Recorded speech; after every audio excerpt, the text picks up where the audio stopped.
Olá, turma dos terceiros. Vamos agora entrar na genética, certo? Os capítulos 1, 2 e 3 do livro de vocês, né? Então, leiam bastante, retirem as dúvidas. Não pode se ficar com dúvida nesse conteúdo. São muitas palavras novas que vocês terão que aprender, ok? Vamos começar então, que a genética é uma especialidade da biologia que vai estudar os genes, a hereditariedade. Por que tem tanto organismo um diferente do outro, né? Como essas características são transmitidas de geração para geração.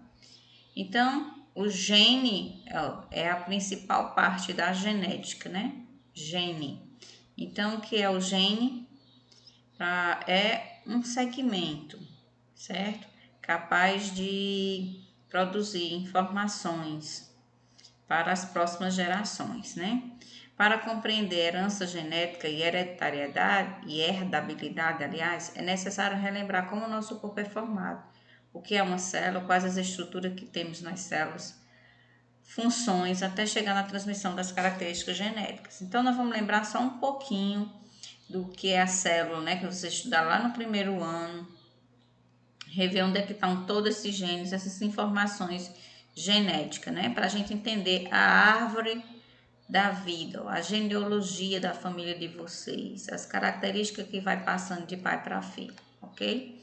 Então, o que é uma célula? Não sei se vocês estão lembrados. A unidade que forma todos os seres vivos. É como se fosse os tijolos de uma casa, né? Tijolinho por tijolinho vai forma a casa todinha. Então, é a menor unidade viva do corpo humano.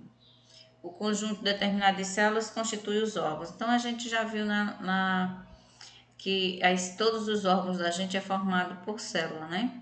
Então, a gente tem aqui célula muscular, células do intestino, célula do fígado, células cardíacas. Então, são milhares os seres pluricelulares e multicelulares têm milhões de células, no caso, o ser humano, né? Então, todos os órgãos que a gente tem é formado de célula.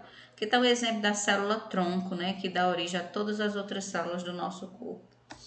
Então, a gente até estuda lá como é que chegamos à célula, né? Primeiro nós temos os átomos formam as moléculas vão formar, no caso, as organelas presentes dentro da célula e as células procariontes e as eucariontes, né? No caso, a do homem.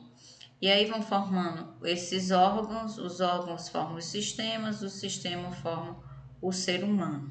Então, é desde o átomo até chegar ao ser humano, nós vamos ter o processo de como é que surgiu a célula, né? Que os átomos se formaram, se juntou, formou as moléculas e as moléculas formaram a primeira macromolécula, o DNA, as mitocôndrias, que são organelas presentes na célula, e aí as células formam os tecidos, os órgãos e os órgãos do sistema até chegar no ser humano.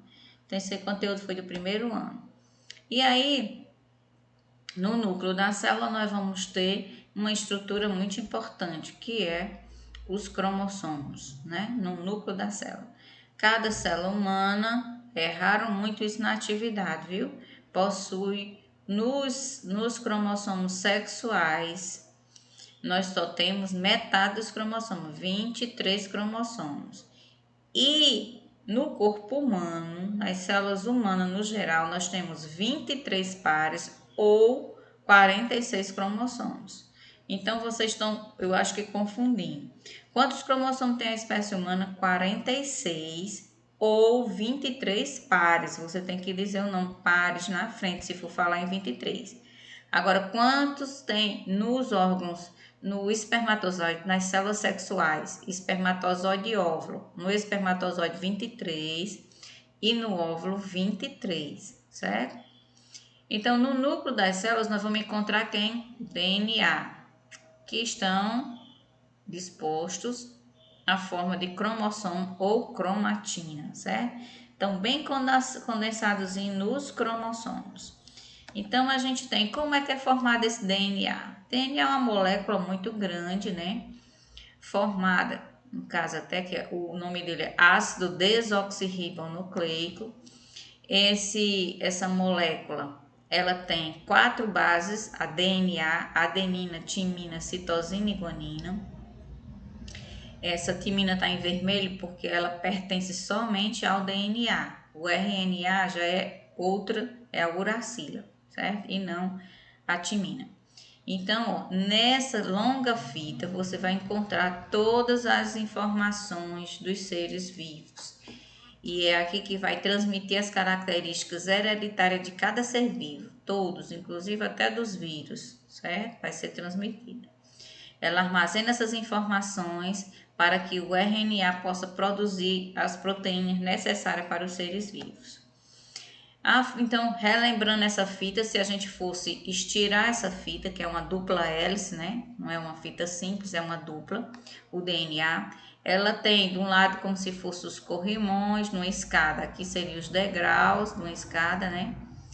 E os degraus é feito por essas substâncias, as bases nitrogenadas, que é guanina, sempre ligada à citosina, com 3 ligações químicas, ó, e a adenina sempre com timina, com 2 ligações. Então, a fita todinha só tem essas 4 bases, adenina com timina, guanina com citosina. E os corrimões de uma escada, que é quando a gente vai subir, a gente pega, seria esses nucleotídeos aqui, ó. Essa bola representa o fosfato,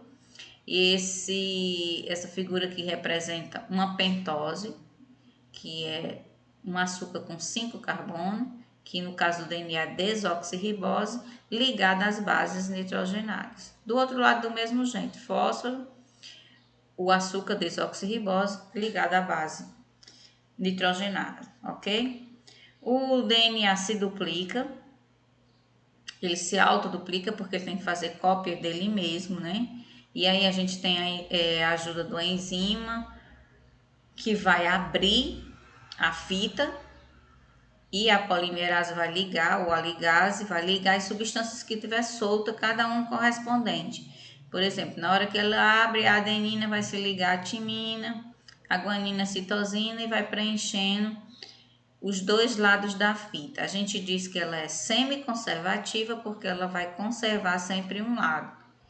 E vai ficar uma nova com um lado que é chamado a mãe, a filha e a mãe, certo? Então, ela tem essa capacidade de se autoduplicar. O gene, a gente já sabe que é um trecho que é capaz de codificar as proteínas. É um trecho, é um segmento, é um pedaço capaz de produzir proteína. Então, o cromossomo é formado do DNA bem condensado. E ele tem, se você começar a desenrolar ela, você vai ver que ela é enrolada numa proteína chamada histona. Então, se a gente desenrolar, a gente vai ter a fita do DNA, para vocês verem. Já o RNA não é uma fita dupla, é uma fita simples, formada a partir do DNA. Ela só vai ter de diferente o açúcar, que é a pentose, no caso do RNA, não é a desoxirribose, é a ribose. E essa base, que a adenina não vai ser ligada à timina, no RNA vai ser ligada à uracila. Então, a diferença do DNA para o RNA é essa. É uma fita simples, a base exclusiva do RNA é a uracila e o açúcar é ribose, o nome do açúcar, ok? Como é que a síntese proteica? Então, o DNA ele se autoduplica, ele produz o RNA para que o RNA produza as proteínas. As proteínas que vão nos ajudar, que vão nos auxiliar a fabricar tudo que o nosso corpo precisa. Por exemplo, a cor do cabelo, a cor dos olhos. Então, o RNA é quem vai produzir essas proteínas, certo? De acordo com nossa herança genética, com que ele recebeu como base genética. Como é que é fabricado? Com a ajuda do ribossomos. A gente tem o ribossomo, que é, a gente lembra no primeiro ano, que ele sintetiza, ele fabrica proteínas. Então, a gente tem o RNA mensageiro, que vem trazendo uma mensagem, que são os códons. Os códons podem ser com essa substância, guanina, citosina, adenina. e vem os RNA transportando os seus complementos. Que a adenina se liga a quem? No RNA, a uracila. E a citosina, a guanina. Então, ele vem trazendo esses códigos e ao passo que eles forem se encaixando, vai sendo formado as proteínas necessárias. Por exemplo, teve 3 uracilas se ligando a 3 adenina, então formou fenilalanina, certo? Teve uma uracila com uma guanina e uma citosina e uma uracila, ligada a quem? O U é com A, o C com G e o U com A, formou a serina. Então, vocês têm aqui os aminoácidos que é produzido e essenciais para o nosso corpo. Qualquer alteração que a gente tenha nessas letras, qualquer alteraçãozinha, houve uma troca, houve uma mutação, quais são os motivos que pode ter alteração nessas substâncias? Cigarro, álcool, raios solares, radiação, remédios, antibióticos, pode alterar esse código genético, esse nosso código. Alterou um código, a gente tem uma mutação, certo? Que aí, só para vocês terem uma ideia, mas mais na frente a gente vai ver. Então, todas as proteínas que o nosso corpo produz para a gente viver é através do RNA. Então, a gente tem as enzimas, os hormônios, para a imunidade, colágeno, a hemoglobina. Então, todas elas são importantes e são produzidas pelo RNA. Então, agora são a base esses conteúdos para a gente entrar realmente na genética propriamente dito, né? E aí nós vamos começar agora a entrar na genética. Esse é só uma revisão para ver se vocês se situam, ok? Vou fazer outro vídeo mais curto só com a genética pura.